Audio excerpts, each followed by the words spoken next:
At syempre, hindi mawawala dyan ang pangunahing sangkap, ang bawang at sibuyas. Simpleng paraan kung paano magluto ng buto-buto o pukol-pukol sa Pangasinan. Ang ating kusinero for today ay si Papa na naglagay ng paminta at kanyang inamoy ang kanyang nabiling vinegar na madalas niyang ginagamit pag may mga handaan. Siyempre, nandyan din ang soy sauce. Tinitignan niya para sigurado kung talagang soy sauce nga ba ang kanyang ibubuhos. At ang Mamasitas oyster sauce na madalas niya rin ginagamit pag nagluluto. By the way, this video is not sponsored, so swerte na lang po ng mga product na mababanggit po natin. Liver spread, madalas din ginagamit pag may mga handaan. Yan, kailangan kutsarahin dahil hindi pwedeng masayang kung ano man yung mga nakasingit dyan sa may gilid-gilid ng kanyang can. Condensed milk na gagamitin para i-marinate po yung ating buto-buto or pukol-pukol yung Pangasinan. Yan. This video po ulit ay hindi po sponsored, bali binili po yan. Yung birthday celebrant po pala natin yung nagluluto mismo ng kanyang handa. Sabi nga niya, handa mo, luto mo.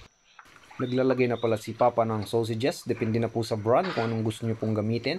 At ang pickles po na nabibili dyan lamang po sa may palengke, syempre ang pineapple slices na may 3 piraso siyang ilalagay dyan. 1, 2, 3. And then ini-slice na po yan ni Papa. Well, naglagay din siya ng egg and cheese. At syempre ang pampasarap sa anumang klase ng lutuin, betchin.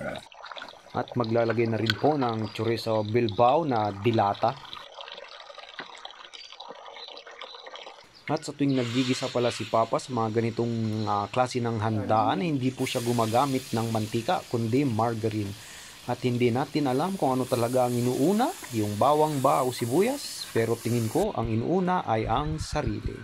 Naglagay na rin po si Papa ng tomato sauce. Siya nga pala, minarinate pa ang buto-buto kasama ng mga pinaghalo-halong sangkap. At ito na po ang ating finished product sa pagluluto po ng buto-buto or pukol-pukol sa salitang Pangasinan. Maraming salamat po at sana po ay nagustuhan nyo po ang aking pagdadab ng ating maikling video sa araw na ito. Yan. Maraming salamat po. Good morning! Sumpala yung luto. Alas 3 alas 3. Yo. Parener tayo go. Yaong. Para kusinero ya. Para kusinero. Para dyan. Kusinero.